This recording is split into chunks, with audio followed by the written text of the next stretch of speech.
welcome to Bickering Book Reviews. I'm Sarah, And I'm Becky. and today we're talking about I'll Find You Where the Timeline Ends by Kylie Lee Baker, which I got the book off of NetGalley and the audio off of Libro. Me too. Okay, so this is about Mina, who is the descendant of a dragon, and has basically magical powers that allow her to manipulate time. She's really just in training, like, so she doesn't have her full powers yet. She's in training, and she's really close to kind of becoming a full, like, agent, because what happens is once kind of the timeline powers were unleashed upon the world and the descendants of the dragons, people have been messing with the timeline, and so, like, as an agent, kind of one of her jobs is to kind of set the timeline back to the way it was supposed to be originally. So it's not about like fixing the timeline and making it better or making it worse. It's just resetting it back to the way it was supposed to be. Time Um, police. yeah, time police. Anyway, along the way, so she's kind of working on her different kind of quests. Along the way, she meets Yejin, who is he's also got the time spirit. He's also got the time powers. Um and I he's an unknown entity, right? Because Mina She doesn't believes. even know where he's from. She doesn't know if he's from this time, is Right, he she from a doesn't really different know much time? about him, and she What doesn't are know how his motivations? He right. says he's one thing, but could he be something else? Exactly. And Mina has kind of uncovered a secret about her family, and she's hoping that once she becomes full agent, she can kind of fix everything. And so it's just kind of uncovering all of these different secrets and kind of deciding what steps she's going to take in the future. And I think because I'm trying really hard not to give anything away. So Right. like I It's think a that yeah, covers it's a the science basics of the fiction. book without giving anything away. Yes. So I like time travel stories. So like I did enjoy this. I actually enjoyed it more than I thought I was gonna enjoy it.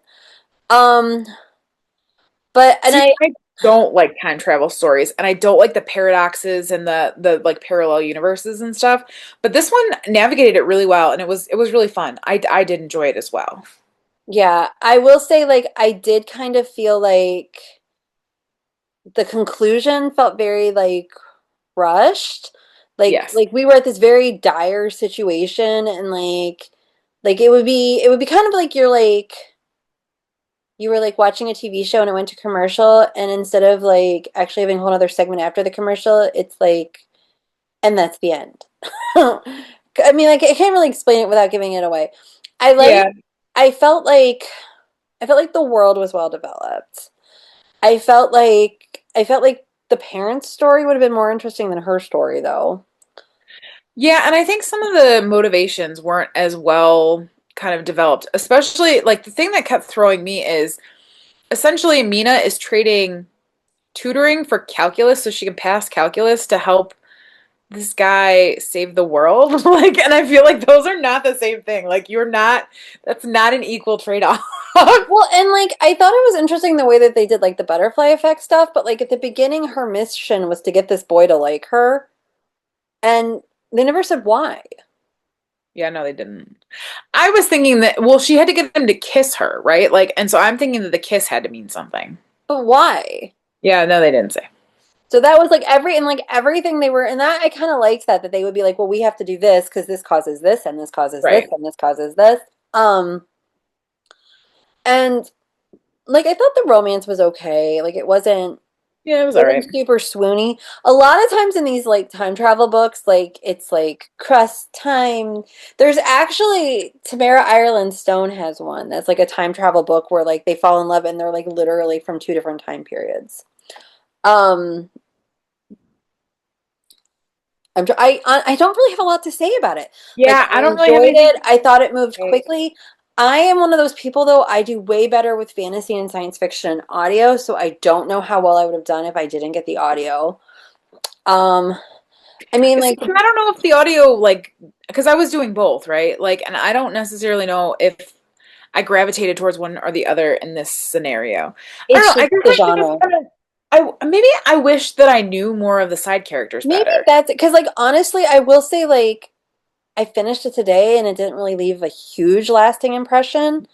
Like, I enjoyed it as I was listening to it, and but I wanted to know what was happening, but I didn't, like, need to know what was happening. And I haven't read books from this author, but when I Googled her, it says she's a New York Times bestselling author. So people who like these kinds of books, I mean, it was well written. Her characters were well developed. The world was well The developed. main one, the world was, and the main ones, yeah, but like I wish I would have known more about Haben, her mentor, Right. or like seeing her parents more would have been interesting. Like I think if I had known some of the side characters a little bit better, I would have been like, and if she had, I don't know, like a best friend or so, like if it was just there were more kind of characters in the world that were developed, I think I would have liked it better. Well, and I feel like she was at an awkward age, right? So like she was 18. So right, wasn't she 18? So if they made her just Yeah. a little bit older, that could have created a different world. And if they made her just a little bit younger, because I thought that's why her parents left her alone so much, was she was Yeah. 18. I honestly, like I said, I don't really have a lot to say. Like I enjoyed it. Like particularly, like I would give this to people. I Yeah. think that people looking for time travel or just science fiction or fantasy books. I also like the dragon angle was interesting. I don't know Yeah, if that I've was ever seen that before, and I thought that was well developed, and the mythology around that was well developed. yeah, and the fact that they were water beings and that they could scry in water, like that was interesting. And he would scry in anything. That No, was that was kind of like I'm cool. scrying in blood. I'm scrying in soup. Ramen, yeah, like that Yeah. was So like it was entertaining. It just didn't leave like a huge impact on me. Like I would read another book from this author. yeah, same. Let's rate it. We're gonna rate it. So our rating scale goes from 5 unicorns down to 2 unicorns, and if we don't like it, doesn't get a horn and is therefore a horse. Where are you? I'm at a 3. Like I thought at different times thought I was going to be a 4 because I do like time travel books so much, but the ending just like it felt like there should have been like another 30 pages.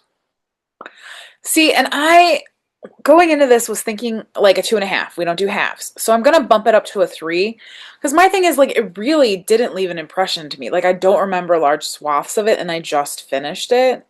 That's why it's not a 4 for me. And like But I it was literally yeah, like it was a pleasant experience. yeah, I just don't remember a lot of it. right. And maybe and that might have been a me thing. It So could. Yeah. so that is where we are on I'll find you where the timeline ends. Let me make sure. I'll find you where the timeline ends by Kylie Lee Baker. And we'll see you around. See ya. Bye.